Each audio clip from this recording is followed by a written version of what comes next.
मोहन भागवत जी ने कौन से शास्त्र पढ़े हैं, किस शास्त्र के वो विद्वान हैं, वो पहले बताएं। जाति है ही नहीं इसका मतलब है कोई पैदा ही नहीं होता है। अरे पैदा हुए हैं सब अपनी अपनी विशेषता लेकर के पैदा हुए हैं। कोई भी ऐसा शब्द बताइए जो सामान्य वाचक हो पर उसमें कोई विशेष नहीं हो, ऐसा हो ही नहीं सकता। ये अप्राकृतिक है, माने प्रकृति के नियम के विरुद्ध है ये। कहते हैं फल, ये सामान्य वाचक शब्द है।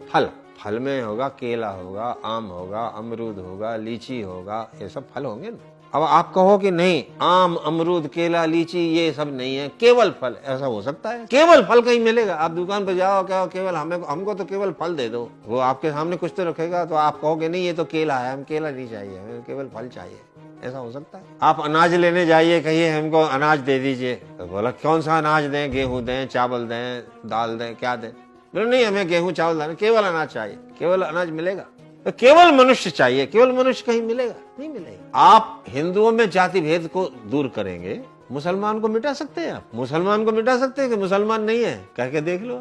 ईसाई को मिटा सकते हो? केवल हिंदुओं पर ही आपकी बुद्धि चलती है क्या कि हिंदुओं में ब्राह्मण नहीं है, क्षत्रिय नहीं है, वैश्य नहीं है, शूद्र नहीं है, चमार नहीं है, भंगी नहीं है, फलाने नहीं है, ढिकाने, अरे सब है। दूसरों के लिए कह करके देखो कि मुसलमान नहीं है, ईसाई नहीं है, हम केवल इंसान है। वो सब लोग तो बड़े कट्टर हैं अपनी बात के कि नहीं हम मुस्लिम हैं, मुस्लिमों में भी हम शिया हैं, हम सुन्नी हैं, हम फलाने हैं, हम ढकाने हैं, वो सब मानते हैं और उसका कड़ाई से पालन भी करते हैं। आप उनके बारे में एक शब्द नहीं कह सकते। देखो ऐसा है कि जिस चीज को मिटाना हो, जिस चीज को नष्ट करना हो, उसकी विशेषता नष्ट कर दो तो वो चीज नष्ट हो जाएगी। आपको फल नष्ट करना हो तो उसकी विशेषता, आम अमरूद आदि सब नष्ट करो, फल अपने आप नष्ट है। कोई भी वस्तु अपनी विशेषताओं से पहचानी जाती है। तो हिंदू को नष्ट करना हो तो हिंदू जाति की जो विशेषता है जाति, उसको नष्ट कर दो, हिंदू अपने आप नष्ट हो जाएगा। क्योंकि जाति नष्ट हुई और हिंदू नष्ट होगा तो क्या होगा? सब मुस्लिम हो जाए। ये लोग इस देश को मुस्लिम राष्ट्र, इस्लामिक राष्ट्र बनाने में लगे हुए हैं,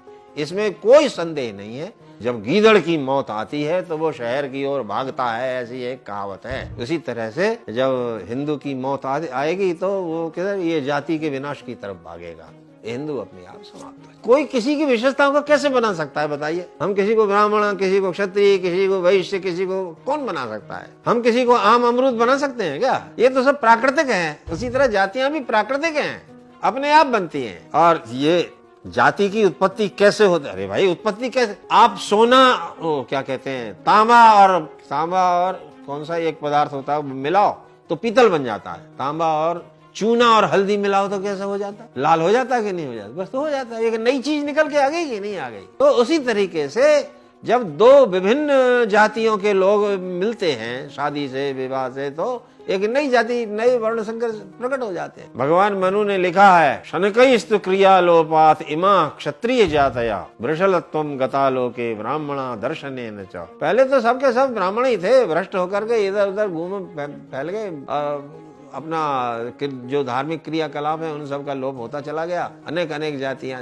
ये सांकर्य से जातियां पैदा होती हैं। सांकर्य से जातियां पैदा होती हैं, ये बात प्रकृति में सर्वत्र दृष्ट है, प्रत्यक्ष है, इसको कोई झुठला नहीं सकता है। आप एक जाति मिटाओगे, दूसरी पैदा हो जाएगी, दूसरी मिटाओगे, तीसरी पैदा हो जाएगी, तीसरी मिटाओगे, चौथी पैदा, इसको कोई मिटा नहीं सकता। हाँ ये बात है, जो शास्त्रीय एक जाति होती है, शास्त्रीय जाति, माने शास्त्रों में उसका वर्णन है, जैसे ब्राह्मण है, क्षत्रिय है, वैश्य है, शूद्र है, ये शास्त्रीय जाति। इन जातियों के आधार पर इनके कर्मों का वर्णन किया गया है कि ब्राह्मणों को ये कर्म करना चाहिए, क्षत्रियों को ये कर्म करना चाहिए, वैश्यों को ये कर्म करना चाहिए, शूद्रों को ये कर्म करना चाहिए, उसका ऐसा फल होता है। वो फल का वर्णन भी लिखा है।